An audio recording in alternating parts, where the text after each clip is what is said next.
ബീച്ചിലേക്ക് കയറാൻ പോകും.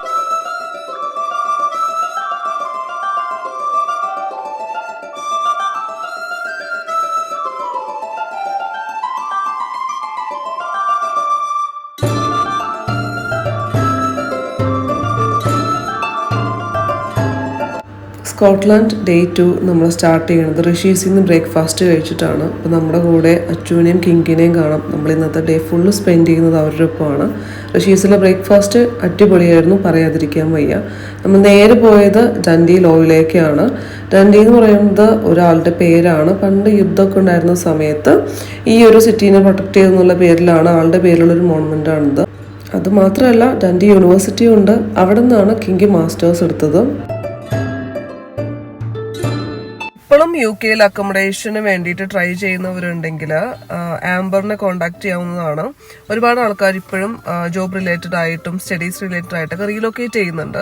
അപ്പം നിങ്ങൾക്ക് വളരെ കുറച്ച് പ്രോസസ്സിംഗ് ടൈം കൊണ്ട് തന്നെ നിങ്ങൾക്ക് ഒരുപാട് പ്രോപ്പർട്ടീസ് നിങ്ങൾക്ക് നോക്കാനും അതിനകത്ത് ഏറ്റവും ബെസ്റ്റ് ആയിട്ട് നിങ്ങൾക്ക് സെലക്ട് ചെയ്യാനായിട്ടും പറ്റും.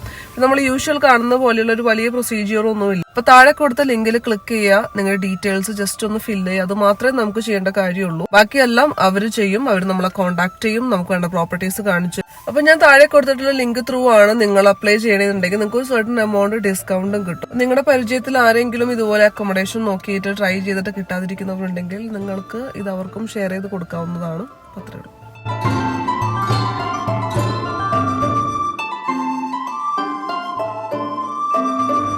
പിന്നെ ഡൻഡി എന്ന് പറയുന്ന ഒരു സിറ്റിയുടെ ഏറ്റവും ഹയസ്റ്റ് ആയിട്ടുള്ള ഒരു പോയിന്റ് ഇതാണെന്നാണ് പറയണത്. അപ്പം ഭയങ്കര സൺലൈറ്റ് കിട്ടുന്ന ഒരു സിറ്റിയാണിത്. നമുക്ക് ഇവിടുത്തെ ആൾക്കാരൊക്കെ കുറേ കൂടി എഡിൻബ്രയിലേക്കാളും കുറേ കൂടി ഫ്രണ്ട്ലി ആയിട്ട് നമുക്ക് ഫീൽ ചെയ്തു. നമുക്ക് ഇവിടുത്തെ ഒരു വ്യൂ ശരിക്കും എൻജോയ് ചെയ്യാൻ പറ്റുന്നതാണ്. നമുക്ക് ആ ഒരു റിവർ, ആ ഒരു ഏരിയ കംപ്ലീറ്റ്, പിന്നെ യു കെയിൽ തന്നെ ഒരു ലാർജസ്റ്റ് പ്രൊജക്റ്റ് ഇവിടെ നടക്കുന്നുണ്ട്.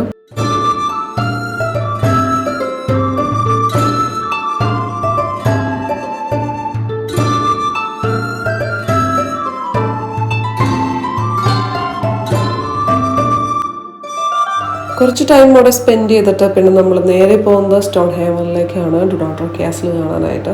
ഭയങ്കര ബ്യൂട്ടിഫുൾ ആയിട്ടുള്ള കാസിലാണ് സ്കോട്ട്ലൻഡിലെ തന്നെ. ഒരുപാട് ആൾക്കാർ ഇവിടെ പോയിട്ട് ഭയങ്കര നല്ല അഭിപ്രായം പറഞ്ഞുകൊണ്ടാണ് നമ്മളിവിടെ പോകാമെന്ന് തീരുമാനിച്ചത്. നമ്മൾ അയർലൻഡ് എന്ന് പറയുന്നത് നോർത്തേൺ അയർലൻഡിൽ നിന്ന് നമ്മളിങ്ങനെ സ്കോട്ട്ലൻഡിലേക്ക് വരുമ്പം നമുക്ക് ഭയങ്കരമായൊരു ഡിഫറൻസ് തോന്നും. അതിന് ഏറ്റവും വലിയൊരു കാര്യം എന്ന് പറയുന്നത് നമ്മൾ അയർലൻഡ് കംപ്ലീറ്റ് എക്സ്പ്ലോർ ചെയ്തിട്ടില്ല. നമ്മൾ അയർലൻഡിൻ്റെ ഒരു പാർട്ടായിട്ടുള്ള നോർത്തേൺ അയർലൻഡാണ് നമ്മൾ എക്സ്പ്ലോർ ചെയ്തിട്ടുള്ളത്. അപ്പോൾ നോർത്തേൺ അയർലൻഡ് വെച്ച് മാത്രം നമ്മൾ കമ്പയർ ചെയ്യുമ്പം സ്കോട്ട്ലൻഡ് ഈസ് ബ്യൂട്ടിഫുൾ. അത് മാത്രമല്ല ഭയങ്കര വൈഡാണ്. നമ്മൾ ലാൻഡ്സ്കേപ്സ് ഒക്കെ നോക്കുകയാണെങ്കിൽ ഭയങ്കര വലുപ്പമുള്ള പോലെ നമുക്ക് ഫീൽ ചെയ്യും. പിന്നെ ഗ്രീനറീസ് ഒക്കെ ആണെങ്കിലും ഡിഫറെൻറ്റ് ടോണിലാണ് പോയിട്ടുള്ളത്. പിന്നെ നമ്മുടെ പഴയ വീഡിയോസൊക്കെ കണ്ടിട്ടുള്ള ആൾക്കാരാണെങ്കിൽ മനസ്സിലാവും ഫീഗിൾസിൻ്റെ ഒക്കെ തന്നെ വലിപ്പവും പരപ്പും ഒക്കെ ചെറിയ രീതിയിൽ ഡിഫറൻസ് ഉണ്ട്. പക്ഷെ നമ്മൾ റിപ്പബ്ലിക് ഓഫ് അയർലൻഡ് നോക്കുകയാണെങ്കിൽ കുറേ കൂടി ബ്യൂട്ടിഫുൾ ആണ്, കുറേ കൂടി പ്ലേസസ് ഉണ്ട് കാണാനായിട്ട്. പിന്നെ നമ്മുടെ സ്ട്രക്ചേഴ്സിനൊക്കെ, ബിൽഡിങ്ങിൻ്റെ സ്ട്രക്ചേഴ്സിനൊക്കെ ചെറിയ സിമിലാരിറ്റീസ് ഉണ്ട്. ഗോത്തിക് സ്റ്റൈലിലുള്ള സ്ട്രക്ചേഴ്സ് തന്നെയാണ്. ചെറിയ രീതിയിലുള്ള സിമിലാരിറ്റീസ് നമുക്കവിടെ കാണാൻ പറ്റും. അപ്പോൾ ഇതാണ് നമ്മുടെ ഡ്രോണർ കാസൽ, സ്റ്റോൺ ഹേവനിലാണുള്ളത്. സ്കോട്ട്ലൻഡിൽ വരുന്നവർ മസ്റ്റായിട്ടും വിസിറ്റ് ചെയ്യേണ്ട ഒരു കാസൽ തന്നെയാണെന്ന് ഞാൻ പറയും. അത്രയും ബ്യൂട്ടിഫുൾ ആണ്. ഇതിൻ്റെ ഏറ്റവും ഇമ്പോർട്ടൻ്റ് ആയിട്ടുള്ളൊരു കാര്യം എന്ന് പറയുന്നത് ഹൈക്കിംഗ് ഇഷ്ടമുള്ളവർക്ക് ഭയങ്കരമായിട്ട് ഇഷ്ടപ്പെടുന്ന ഒരു പ്ലേസ് തന്നെയാണ്. ഇത് മാത്രമല്ല, സ്കോട്ട്ലൻഡിൽ ഏത് കാസിൽ നിങ്ങൾക്ക് പോകണമെങ്കിലും നടക്കാതെ യാതൊരു രക്ഷയില്ല.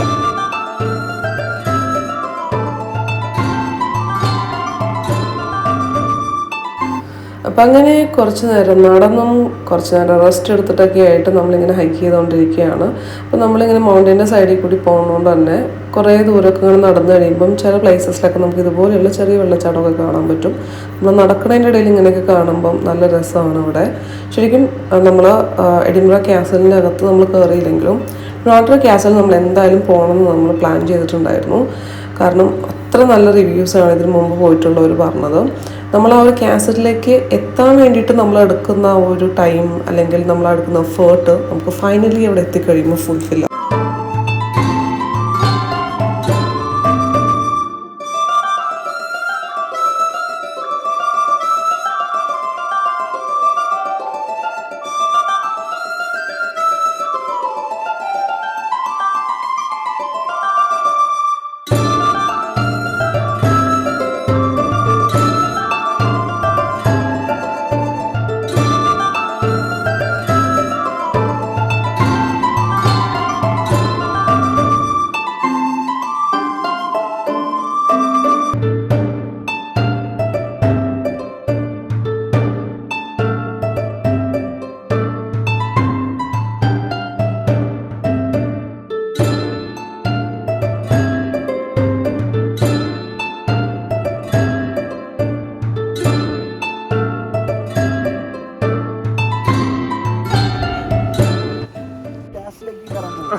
ഇവിടെ പോയതിൽ ഏറ്റവും മെമ്മറബിൾ ആയിട്ടുള്ള ഒരു ടൈം എന്ന് പറയുന്നത് ഈ ഒരു ഏരിയയിൽ നമ്മൾ സ്പെൻഡ് ചെയ്ത ആ ഒരു ടൈമാണ്. ഭയങ്കര രസമായിരുന്നു. ആ ഒരു മൗണ്ടൈൻ്റെ ഇടയിൽ നമ്മളിങ്ങനെ ഈ ഒരു കുറച്ച് നടക്കട്ടായിരുന്നു വെള്ളത്തിൽ, എന്നാലും ആ ഒരു ബീച്ച് ഏരിയയിൽ നമ്മൾ നിൽക്കുമ്പം നമുക്ക് എന്തോ ഒരു നമ്മൾ ഏതൊക്കെയോ ഡ്രീംസിലൊക്കെ കണ്ട ഒരു പ്ലേസ് പോലെയൊക്കെ നമുക്ക് ഫീൽ ചെയ്യും. വളരെ ചുരുക്കി പറഞ്ഞാൽ ഭയങ്കരമായിട്ട് സാറ്റിസ്ഫൈഡ് ആയ ഒരു മൊമെൻറ്റ് ഈ ഒരു ഏരിയയിൽ നമ്മൾ നിന്നപ്പോൾ നമുക്കതാണ് ഫീൽ ചെയ്തത്.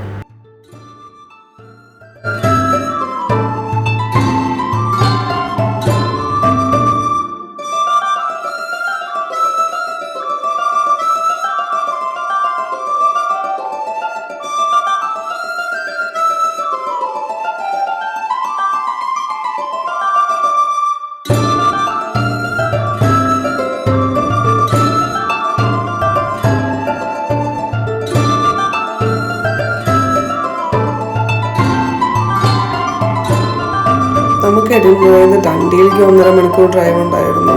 അവിടെ നിന്ന് നമ്മൾ പിന്നെ ടിനാട്രോ കാസലിലേക്ക് പോയപ്പോഴും ഇപ്പോൾ അവിടെ നമ്മൾ അബ്രോത്തിലേക്ക് പോകുമ്പോഴും ഒരുപാട് ദൂരം നമുക്ക് ഇങ്ങനെ ട്രാവൽ ചെയ്യാനായിട്ടുണ്ട്.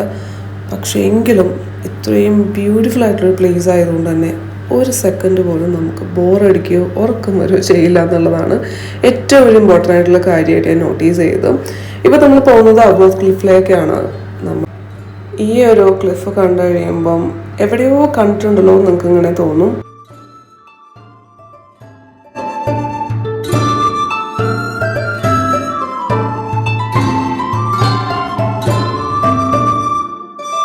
ഇവിടെയും നിങ്ങൾക്ക് ഒരുപാട് നടക്കാനുണ്ടാവും പോവുകയാണെങ്കിൽ. നമ്മൾ ഓൾറെഡി 2 പ്ലേസിൽ പോയതുകൊണ്ട് തന്നെ നമ്മൾ ഭയങ്കര ടയേർഡായിരുന്നു. അപ്പം ഞാൻ നേരത്തെ പറഞ്ഞ പോലെ തന്നെ ഒരു 3-4 ഡേയ്സ് മിനിമം നിന്ന് കാണേണ്ട ഒരു പ്ലേസാണ് സ്കോട്ട്ലൻഡ് എന്ന് പറയുന്നത്.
അങ്ങനെ നമ്മൾ സ്കോട്ട്ലൻഡിൽ നിന്ന് തിരിച്ചു പോവുകയാണ്. ഈ കാണുന്ന ട്രെയിൻ നിങ്ങൾ കണ്ടിട്ടുണ്ടാവും ഹാരി പോട്ടറിൻ്റെ മൂവീസിൽ. അതാണ് ആ കാണുന്നത്. ഇതൊക്കെ കാണുമ്പോൾ നമുക്ക് എവിടേക്കോ എന്തൊക്കെയോ ഒരു മാജിക്കൽ ഒരു ഫീലാണ് നമുക്ക് തോന്നുന്നത്.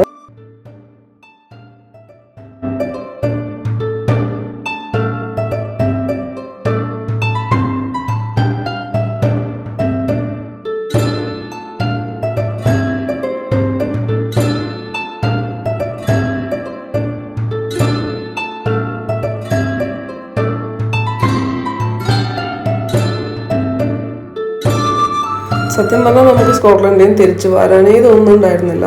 അത്രയ്ക്ക് ഭയങ്കരമായിട്ട് നമ്മളെ ഹോണ്ട് ചെയ്യുന്നൊരു പ്ലേസാണ്. തിരിച്ചെത്തിയിട്ടും എനിക്ക് തോന്നുന്നു എനിക്ക് ആ ഒരു സ്കോട്ട്ലൻഡിൻ്റെ ആ ഒരു മെമ്മറീസിൽ നിന്ന് തിരിച്ച് ആ ഒരു ട്രാക്കിലേക്ക് എത്താനായിട്ട് നോർമൽ റൂട്ടിലേക്ക് എത്താൻ തന്നെ ഒരു 2 വീക്സ് എങ്കിലും മിനിമം എടുത്തിട്ടുണ്ടാവും. അത്രയ്ക്ക് നമ്മൾ എൻജോയ് ചെയ്ത ഒരു പ്ലേസ് ആയിരുന്നു സ്കോട്ട്ലൻഡ്. പിന്നെ അവിടെ പോകുമ്പോൾ മസ്റ്റായിട്ട് നിങ്ങൾ വാങ്ങിക്കേണ്ടതാണ് വാക്കേഴ്സിൻ്റെ ബട്ടർ കുക്കീസ്. ഹലോ, അപ്പോൾ നമ്മുടെ സ്കോട്ട്ലൻഡ് ട്രിപ്പെല്ലാം കഴിഞ്ഞു. 3 ദിവസം പോയതുപോലും അറിഞ്ഞില്ല. ഭയങ്കര അടിപൊളിയായിരുന്നു. ഇപ്പം നിങ്ങളുടെ വീഡിയോയിലൊക്കെ കണ്ട പോലെ തന്നെ ഭയങ്കര ബ്യൂട്ടിഫുൾ ആയിട്ടുള്ള പ്ലേസസും ഒരുപാട് കാര്യങ്ങൾ കാണാനുണ്ട്. നമ്മളിപ്പം 3 ദിവസം കൊണ്ട് പോകാൻ പറ്റാവുന്നതിൻ്റെ മാക്സിമം സ്ഥലങ്ങൾ നമ്മൾ കവർ ചെയ്തു. പിന്നെ ദൈവം അനുഗ്രഹിച്ച് നമുക്ക് നല്ല ക്ലൈമറ്റ് തന്നെയാണ് കിട്ടിയത്. വലിയ മഴയും കാര്യങ്ങളൊന്നും ഉണ്ടായിരുന്നില്ല. അങ്ങനെ നമ്മുടെ ഒരു ട്രിപ്പ് കഴിഞ്ഞിരിക്കുകയാണ്. നമ്മൾ ഇനിയും ചിലപ്പം ഒരു സ്കോട്ട്ലൻഡ് ട്രിപ്പും കൂടി പ്ലാൻ ചെയ്യുമായിരിക്കും, നമ്മുടെ ഫ്രണ്ട്സ് കൂടെ ഉള്ളതുകൊണ്ട് തന്നെ. അപ്പം ഇത്രയൊക്കെ ഉള്ളൂ നമ്മുടെ സ്കോട്ട്ലൻഡ് ഡേയ്സ് വിശേഷങ്ങൾ. പിന്നെ നമ്മളൊരു പുതിയൊരു വീഡിയോ ആയിട്ട് വരണവരെല്ലാവർക്കും ബൈ.